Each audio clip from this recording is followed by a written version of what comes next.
Hello, welcome to my channel Rupa channel. ఇవాళ మనము గుడ్లగూబల సమస్య అనే కథ గురించి తెలుసుకుందాము. అనగనగా ఒక అడవిలో గొప్ప గుడ్లగూబ ఒకటి ఉండేది. దాని కళ్ళు పెద్దగా, భయంకరంగా, వికారంగా ఉండేవి.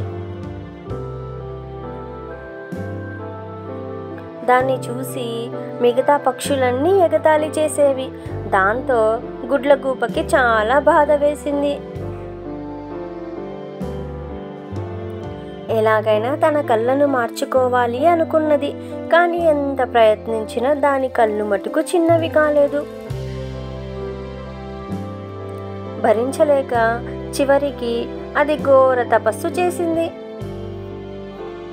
దాని తపస్సుకి మెచ్చి దేవుడు కూడా త్వరగానే ప్రత్యక్షమైనాడు. ఏమి కావాలో కోరుకో గూబా అన్నాడు. దేవుడా, అందరికీ చక్కగా అంత చిన్న చిన్న కళ్ళు ఇచ్చావు, మాకు మటుకు ఇంత పెద్ద కళ్ళు. 10 మందిలో ఎంత నగుబాటుగా ఉందో తెలుసా? మాకు ఈ పెద్ద కళ్ళు వద్దు, అందరి మాదిరి చిన్న చిన్న కళ్ళు చేసేయి అని వేడుకున్నది గుడ్లగూబ.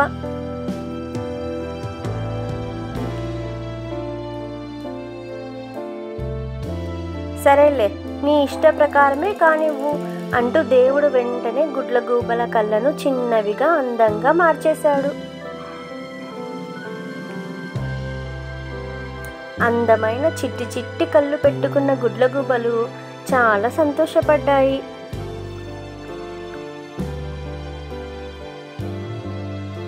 తోటి పక్షులన్నింటికి తమ కళ్ళను చూపించుకొని చాలా మురిసిపోయాయి. తమ అందానికి చాలా గర్వపడ్డాయి. కొన్నైతే మిగతా పక్షులను కూడా ఎగతాళి చేశాయి. అయితే రోజులు ఎప్పుడూ ఒకేలాగా ఉండవు కదా. కొన్ని సంవత్సరాలు గడిచాయి. గుడ్లగూబలకి అసంతృప్తి మొదలయ్యింది. మళ్ళీ మాకిప్పుడు ప్రత్యేకతే లేకుండా అయ్యింది. అన్ని పక్షులలాగే ఉన్నాయి మా కళ్ళు కూడాను అనుకోసాగాయి. పెద్ద పెద్ద కళ్ళు చాలా బాగుంటాయి. పాపం ఈ గుడ్లగూబల కళ్ళు ఎంత చిన్నవిగా ఉన్నాయో చూడండి అని కొన్ని పక్షులు వాటి మీద జాలి చూపించసాగాయి కూడా.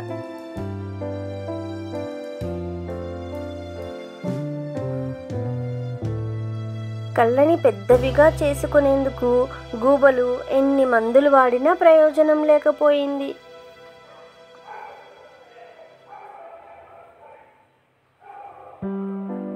చివరికి ఒక గుడ్లగూబ మళ్ళీ తీవ్రమైన తపస్సు చేసింది. మళ్ళీ ప్రత్యక్షమైనాడు దేవుడు. ఏంటి వత్సా నీ కోరిక అంటూ. మా కళ్ళు ఎప్పటిలాగే పెద్దవిగా గుండ్రంగా మార్చేయి స్వామి అన్నది గుడ్లగూబ. మరి అప్పుడు చిన్నగా అందంగా కావాలన్నారు కదా అన్నాడు దేవుడు నవ్వుతూ. గుడ్లగూబ ఏమీ అనలేకపోయింది. అయినా దేవుడు దాని కోరికను అర్థం చేసుకొని, సరేలే, ప్రస్తుతానికి మీ కళ్ళను తిరిగి పెద్దవిగా చేస్తున్నాను.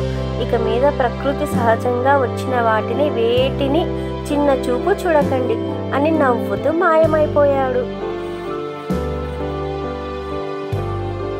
ఆ తర్వాత గుడ్లగూబలు తమ పెద్ద కళ్ళతో ఇప్పటికీ సంతోషంగా వినయంగా ఉన్నాయి. ఎవరైనా చిన్న చిన్న కళ్ళు ఎంత బాగుంటాయో, మీ కళ్ళు ఉన్నాయి చూడండి బండలు బండలుగా అంటే అవి ఇప్పుడు నవ్వుతున్నాయి తప్ప మరేమీ అనుకోవట్లేదు.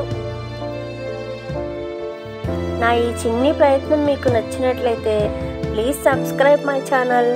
Thank you for watching.